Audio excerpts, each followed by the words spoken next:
Olá, sejam bem-vindos.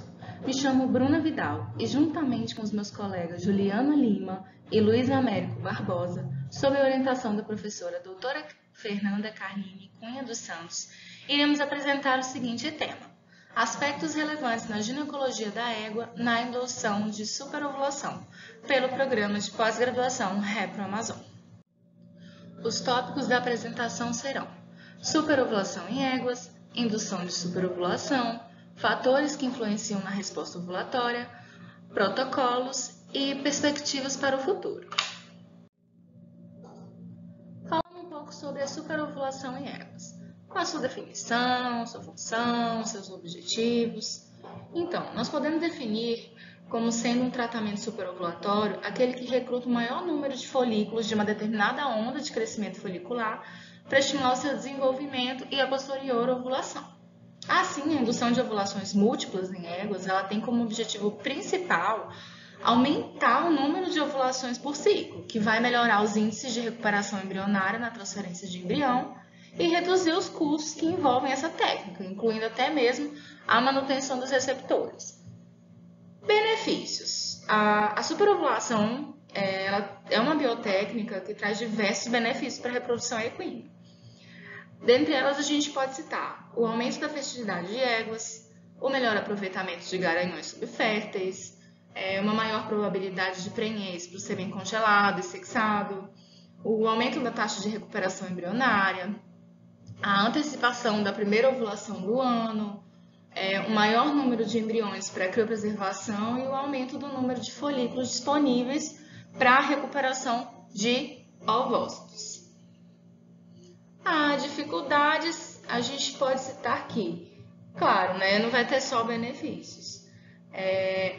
Os tratamentos superovulatórios em equinos, eles barram alguns problemas conceituais, Dentre eles estão os resultados obtidos em outras espécies. Por exemplo, espera-se muito que as éguas tenham as mesmas vantagens, até mesmo ocorra o mesmo tratamento, as mesmas técnicas, sejam bem aproveitados os tratamentos utilizados em vacas. E não é isso o que nós podemos observar. Além disso, tem o valor oneroso, os resultados que são divergentes em protocolos e na técnica. Vamos falar um pouco sobre a indução de superovulação. O primeiro relato de sucesso de superovulação na espécie equina ocorreu lá na década de 1970. E ele utilizou o extrato de pituitária equina, ou EPE. Ele é um extrato de hipófise que é rico em gonadotrofina equina, o qual possui FSH e LH. E ele foi uma das primeiras substâncias utilizadas na superovulação, só que alguns fatores, como a grande variabilidade na resposta ovariana, dependência da dose utilizada, do dia do ciclo estral, a quantidade reduzida de matadouros para poder conseguir esse extrato pituitário, o custo, as características foliculares no momento do início do tratamento, acabaram fazendo com que começassem a buscar outras técnicas que tivessem menos entraves. Diversas substâncias além do EPE foram utilizadas. Também, dentre elas, está o hormônio folículo estimulante suíno, PFSH. Ele possui uma ampla disponibilidade e por isso muitos estudos utilizaram. Porém, ela tem alguns problemas. Além de produzir uma resposta bem inferior do que a de bovinos, ele é um método oneroso, pois exige elevadas doses. A gente também pode citar a imunoneutralização da inibina, que também foi chamada de vacinas anti-inibina, e explicando um pouco como ocorre a secreção da inibina pelo folículo dominante do ovário, ela suprime a secreção de FSH.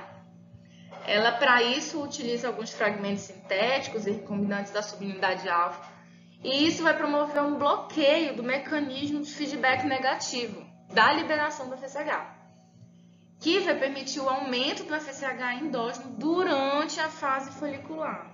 Isso vai fazer com que as concentrações do FSH se mantenham altas e prevenindo assim a atresia folicular. Consequentemente, vai promover a obtenção de múltiplas ovulações, só que o problema dessa técnica é que os resultados foram um pouco inconsistentes. A gente também tem a gonadotrofina coriônica equina, o ECG, que ele possui uma meia-vida de até 48 horas. É um fármaco que é produzido nos cálices endometriais das éguas, em período gestacional, de mais ou menos entre 40 e 130 dias de gestação.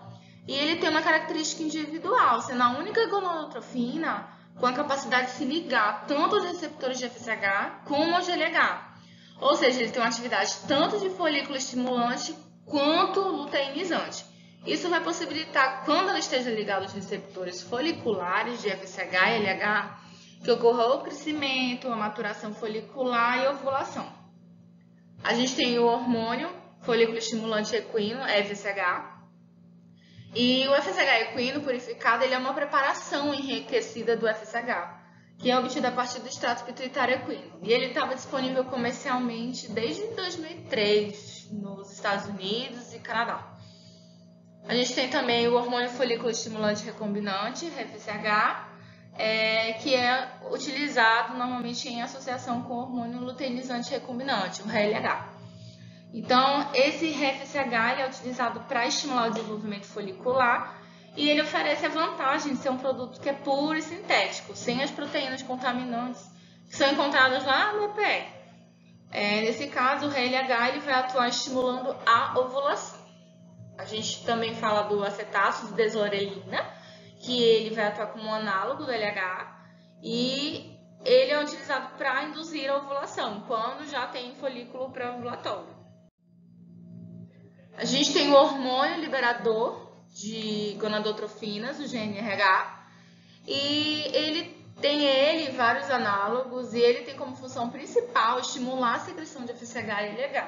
Ele pode ser utilizado para o início do crescimento folicular, para a indução de secreção de FSH em égos que estão em anestro ou que não possuem folículos lá durante a estação de monta. Qual o problema? Em altas doses, quando há um estímulo prolongado, por um período prolongado, isso pode levar à diminuição dos receptores.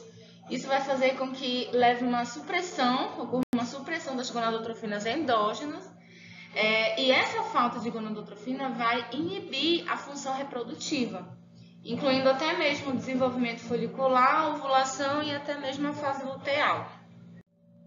Agora, falando um pouco a respeito dos fatores que influenciam na resposta ovulatória, podemos ressaltar primeiramente o início do tratamento, pois a resposta de éguas cíclicas ao tratamento superovulatório ele depende da população ovariana de folículos no início do tratamento, sendo que o momento ideal é no início da onda folicular, antes do aparecimento de um folículo dominante.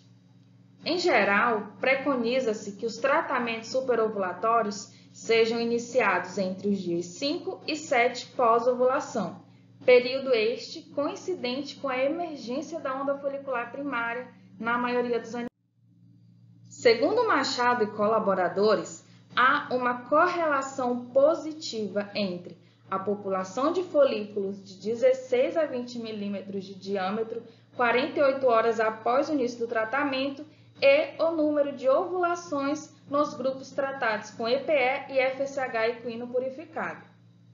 De acordo com esses autores, pode-se ter uma probabilidade da resposta superovulatória pela avaliação da população folicular durante o início do tratamento.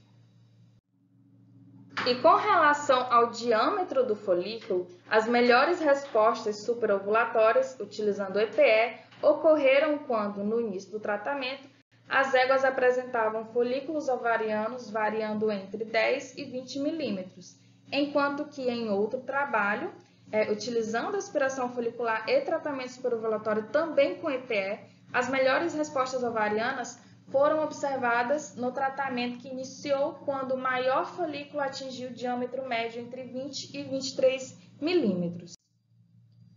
Outros fatores que influenciam na resposta ovulatória são a dose e a frequência das aplicações. Neste trabalho, por exemplo, 2 aplicações diárias a cada 12 horas foram mais eficientes em aumentar a taxa de ovulação e a recuperação embrionária do que somente uma. Enquanto que em outro trabalho eles chegaram à conclusão que utilizando doses elevadas de EPE 25 mg, houve um aumento no número de ovulações e embriões recuperados por lavado, com aplicações a cada 12 horas, obtendo médias das ovulações que variaram de 4,7 a 7,1.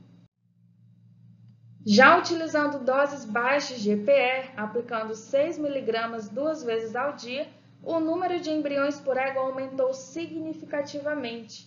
No entanto, melhor ainda quando foi aplicado 12 mg uma vez ao dia, havendo aumento tanto no número de ovulações quanto no número de embriões por égua. Portanto, os dois tratamentos eles foram efetivos em aumentar a recepção embrionária, a recuperação embrionária, porém a aplicação de 12 mg uma vez ao dia foi superior, aumentando a taxa de ovulação.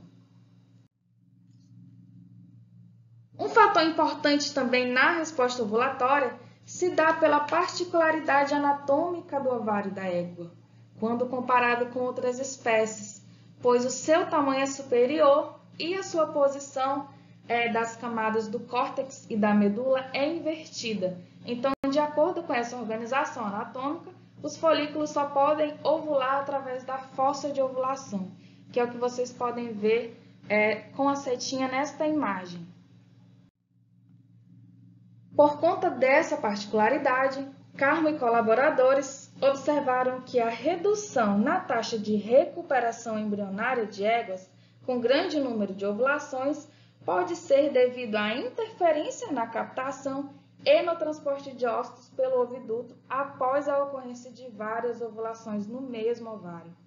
No ano seguinte, o mesmo pesquisador observou que uma menor taxa de recuperação de óvulos do oviduto é vista quando o maior número de ovulações no mesmo ovário, cuja causa foi atribuída à formação de coágulos de sangue na fossa de ovulação, especialmente nas éguas com múltiplas ovulações no mesmo ovário.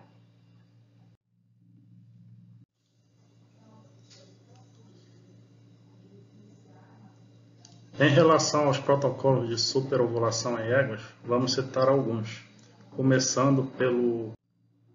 Vamos começar com o extrato de pituitária equina. Como a Bruna falou, os primeiros testes com esse hormônio começaram na década de 1970.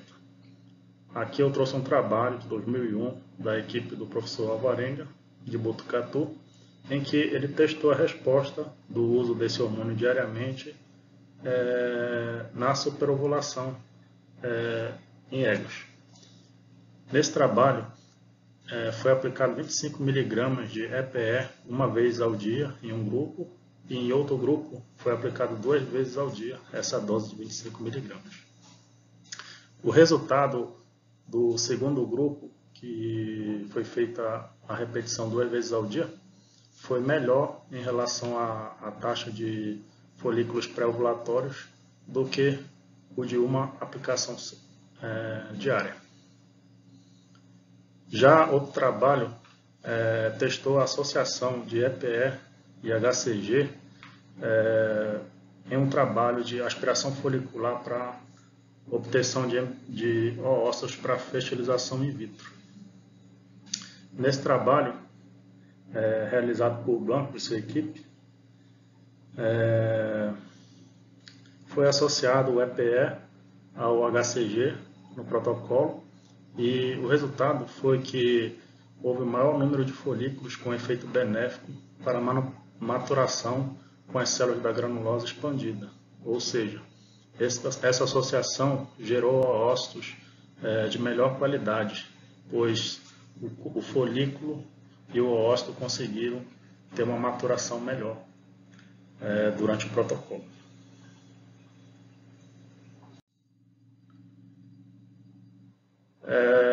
Devido a alguns entraves em relação ao uso de EPE, como a falta de padronização nas concentrações de FSH, os americanos começaram a produzir o FSH purificado, que é obtido através do EPE. Esse FSH purificado, ele tem uma concentração já mais específica de FSH e começou a ser testado a partir dos anos 2000 lá nos Estados Unidos e Canadá, como a Bruna falou. E nesse trabalho aqui, que testou o protocolo de superovulação com o uso de FSH purificado, foi feita a aplicação de 12 mg em um grupo e de 25 mg em outro grupo, 2 vezes ao dia, com o maior número de embriões por égua, utilizando a dose menor. Então, o resultado melhor em relação à recuperação de embriões foi em relação ao uso da dose de 12 mg de FSH purificado nesse trabalho. Aqui é uma demonstração esquemática, né, de como funciona esse protocolo. É feita a avaliação ultrassonográfica de 5 a 7 dias após a ovulação e são selecionados folículos de 22 a 25 milímetros. Quando são detectados esses folículos, mais de 2 folículos, é iniciado o tratamento hormonal, né, com a aplicação de 12 mg de FSH purificado intramuscular 2 vezes ao dia, até que a maioria dos folículos sejam maiores que 32 milímetros. Então, esse acompanhamento é diariamente, com ultrassom, para detectar os folículos que se tornam pré-ovulatórios acima de 32 milímetros. No segundo dia desse protocolo, é importante aplicar a PGF2-alfa, que é um luteolítico que serve para evitar que haja um feedback negativo do corpo lúteo com a liberação de LH, que é importante para a maturação do folículo e para que ocorra o processo de luteinização e ovulação. Após a detecção de mais de 2 ou 3 folículos pré-ovulatórios, foi feita a indução com HCG, ou pode ser feita a partir de 30 a 36 horas após a última aplicação de FSH. Ou também pode ser usado o acetato de deslorelina injetável. O FSH ele promove o crescimento de mais folículos, porque ele é um FSH com uma dose mais específica, mais purificada em relação ao OPE. Então é mais padronizado, mas com baixa taxa de ovulação dos folículos pré-ovulatórios. E com o tempo foram surgindo outras tecnologias, e com essas tecnologias os laboratórios começaram a investir na produção de FSH recombinante e de LH recombinante. É uma tecnologia bem cara para obter esses hormônios, mas esses hormônios foram testados e constatou-se que o uso do FSH recombinante aumenta a concentração plasmática de 17-beta-estradiol nas éguas superovuladas, resultando em menores concentrações plasmáticas de LH no momento do peri e pós-ovulatório, quando comparado ao grupo controle, de acordo com o trabalho de Myers-Brown e colaboradores em 2010.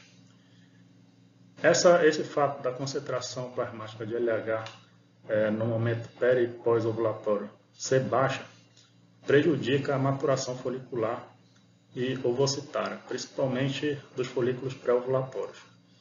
Isso faz com que a taxa de ovulação desses folículos seja baixa, ou seja prejudicada. Para corrigir isso, foi associado o FSH recombinante com o LH recombinante, nesse mesmo trabalho, em outro grupo. E esse grupo apresentou taxas de ovulações maiores e o número de embriões recuperados também foi maior, pela disponibilidade de mais oócitos para que ocorra a fecundação, criando melhores condições para a maturação ovocitária. Então, a associação com LH recombinante cria essas condições melhores para a maturação ovocitária e para que ocorra a ovulação de mais folículos pré-ovulatórios. Aqui é o protocolo utilizado nesse trabalho. Em um grupo foi aplicado 0,65 miligramas de FSH recombinante durante 3 dias, 2 vezes ao dia, a partir de folículos com 20 a 25 milímetros. Então, primeiro a gente avalia o animal, depois de 5 a 7 dias da ovulação, e quando detecta folículos acima de 20 milímetros, mais de 2 folículos, a gente começa o tratamento de 3 dias, 2 vezes ao dia, com essa dose de FSH recombinante. E no segundo dia, realizado a PGF-2-alfa, como já foi mencionado no protocolo, e em seguida é aplicado, depois desses 3 dias, o autor ele começou a aplicar só uma vez ao dia a dose de FSH recombinante, até que os folículos atingissem o diâmetro de 29 milímetros. A partir daí, começou a ser usado a associação com LH recombinante, a partir de 29 milímetros. E foi usado doses dos 2 hormônios, a partir de 29 milímetros dos folículos, sendo que o LH recombinante, a dose foi 1,5 miligramas, uma vez ao dia, junto com o FSH recombinante, até que os folículos atingissem pelo menos 32 milímetros. E somente o LH recombinante de 32 milímetros até que eles atingissem de 35 a 38 milímetros, que já são folículos pré-ovulatórios. E por fim, para induzir esses folículos pré-ovulatórios, foi realizada a aplicação de 2.500 unidades internacionais de HCG.